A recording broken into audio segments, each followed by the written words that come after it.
नमस्कार दोस्तों, आप सभी का स्वागत है आपके अपने चैनल अपनों राजस्थान में। आज हम 20 अप्रैल की टॉप खबरों के बारे में बात करने वाले हैं। तो पहली खबर है, शादी से एक दिन पहले दुल्हन की मौत। राजस्थान के डूंगरपुर जिले से दर्दनाक घटना सामने आई है, जहां पर शादी से एक दिन पहले 21 वर्षीय युवती की लाश उसके घर के पास कुएं में बरामद हुई है।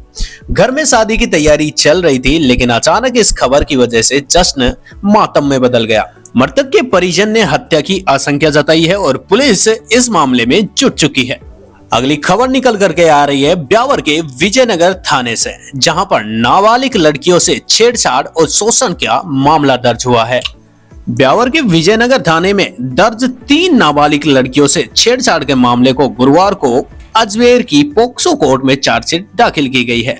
विशेष लोक अभियोजन रुपेंद्र कुमार परिहार ने बताया कि पुलिस ने 8 आरोपियों के खिलाफ पोक्सो कोर्ट में चार्जशीट दाखिल की है।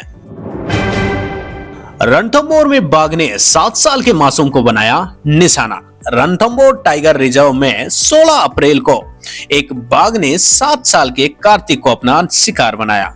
वह अपनी दादी के साथ जंगल में गुजर रहा था।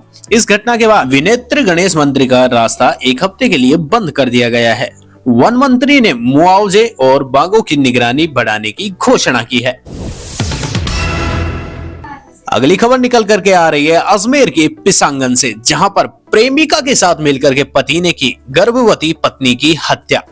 अजमेर के पिसांगन में गर्भवती महिला शोभा देवी की हत्या के मामले में चौंकाने वाला खुलासा हुआ है, जहां पर पति शिवजी ने अपनी प्रेमिका रेखा के साथ मिलकर के पत्नी का गला घोट करके हत्या कर दी। पुलिस ने दोनों आरोपियों को गिरफ्तार कर लिया है और इस घटना ने मृतका की 2 मासूम बेटियों को अनाथ कर दिया है और पूरे इलाके में इस वजह से मातम छा गया। मेरठ में पति ने लगाए पत्नी पर चौंकाने वाले आरोप। मेरठ में एक शख्स ने अपनी पत्नी के खिलाफ मेरठ एसएसपी को गंभीर शिकायत पत्र सौंपा। पति ने अपनी पत्नी पर न सिर्फ अवैध संबंधों और नशे की लत का आरोप लगाया, बल्कि यह भी दावा किया कि पत्नी और उसके पुरुष मित्र उसे जान से मारने की साजिश रच रहे हैं। पति के पास 1200 से अधिक स्क्रीनशॉट और वीडियो के सबूत हैं, जिनको उसने एसएसपी कार्यालय में सौंपा। पुलिस इसके बाद जांच पर जुट चुकी है। अगली खबर है मौसम विभाग से, जिसमें राजस्थान में 20 अप्रैल 2025 का दिन काफी गर्म होने की संभावना जताई जा रही है।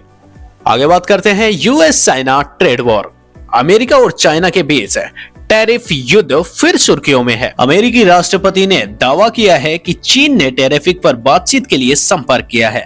हालांकि यह स्पष्ट नहीं हो पाया है कि बातचीत राष्ट्रपति शी जिनपिंग से हुई है या फिर किसी अन्य अधिकारी से हुई है।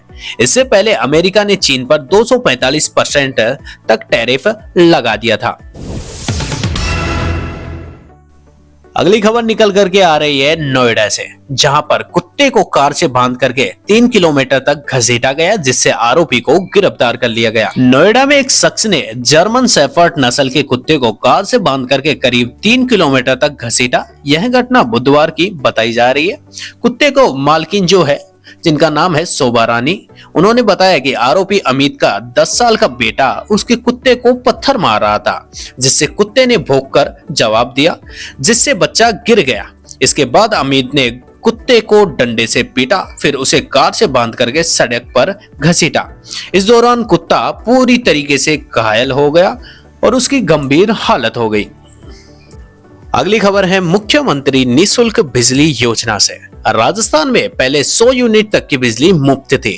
गर्मियों को देखते हुए भजनलाल सरकार ने इसको 150 यूनिट तक बढ़ा दिया है। अब राजस्थान में 150 यूनिट तक की बिजली जो होगी वो फ्री रहने वाली है। अप्रैल 2025 में वृद्धावस्था पेंशन योजना में कुछ महत्वपूर्ण बदलाव किए गए, जिसमें अब न्यूनतम पेंशन राशि 10,000 प्रति माह कर दी गई है। अब लाभार्थी की मृत्यु होने के बाद भी उसके परिवारजनों को 60% उसकी पेंशन मिलती रहेगी। आगे बात करते हैं किसान योजना के बारे में। तो अप्रैल 2025 में किसानों के लिए कई नई घोषणाएं की गई हैं, जिसमें किसान क्रेडिट कार्ड की सीमा को अब 3 लाख से बढ़ाकर के 5 लाख कर दिया गया है। इसके अलावा प्रधानमंत्री धन धान्य योजना शुरू की गई है, जिसमें छोटे और सीमांत किसानों को आधुनिक कृषि तकनीक का लाभ मिलेगा। इसके साथ साथ फसल बीमा योजना में कुछ सुधार किए गए हैं, जिसमें किसानों को अधिक सुरक्षा मिलेगी। इसके अलावा राज्य सरकार ने फ्री हेल्थ चेकअप और बुजुर्गों के लिए डे केयर सेंटर की सुविधाएं भी लागू की हैं।